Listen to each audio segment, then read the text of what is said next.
السلام علیکم ورحمۃ اللہ وبرکاتہ۔ پیارے بچوں، آج ہم نے 10th حدیث یاد کرنی ہے، اور حدیث یاد کرنے کے بعد میں آپ سب کو اس کا مطلب بھی بتاؤں گی انشاءاللہ۔ تو قال رسول اللہ صلی اللہ علیہ وسلم لا تحاسدوا، پیارے نبی صلی اللہ علیہ وسلم نے فرمایا ایک دوسرے سے حسد نہ کرو۔ The messenger of Allah صلی اللہ علیہ وسلم said, do not envy one another۔ اب میں آپ سب کو اس کا مطلب بتاتی ہوں۔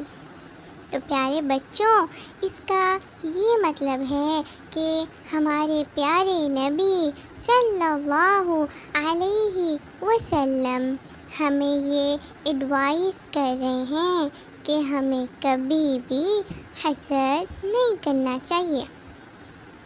پیارے بچوں، کیا آپ کو پتہ ہے حسد کسے کہتے ہیں؟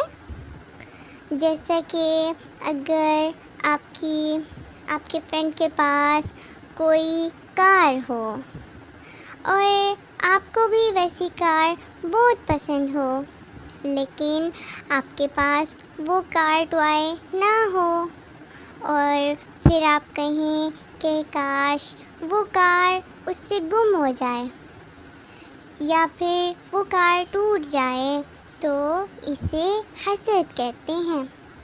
یعنی اگر جو چیز ہمیں اللہ تعالیٰ نے نہ دی ہو اور اس کے پاس ہو، تو آپ کہیں کہ اس کے پاس بھی وہ نہیں ہونی چاہیے، کیونکہ میرے پاس نہیں تو اس کے پاس بھی نہیں ہونی چاہیے۔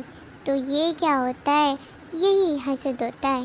اور پیارے بچوں، ہمارے پیارے نبی صلی اللہ علیہ وسلم جو ہم سے بہت پیار کرتے ہیں نا، تو انہوں نے ہمیں ایڈوائز کی ہے کہ ہمیں کبھی بھی حسد نہیں کرنا چاہیے۔ اگر آپ کو کسی بچے کے پاس کوئی چیز پسند آئی ہے، جیسے کہ اگر اس کے پاس کوئی پائے ہے اور آپ کو وہ بہت اچھا لگتا ہے، لیکن آپ کے پاس نہیں ہے، تو وہاں پر ہمیں اپنا موڈ نہیں خراب کرنا چاہیے۔ ہمیں ہمیشہ اللہ تعالیٰ سے مانگنا چاہیے، کیونکہ اللہ تعالیٰ تو بہت بڑے ہیں نا، اور وہ تو سب کچھ ہمیں دے سکتے ہیں۔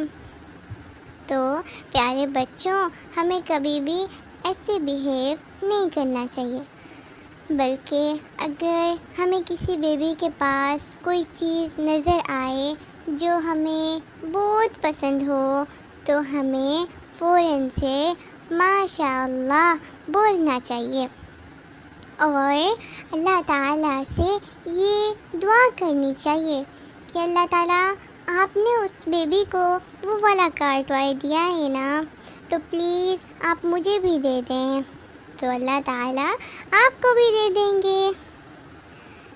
تو پیارے بچوں، آج سے ہم نے کیا سیکھا؟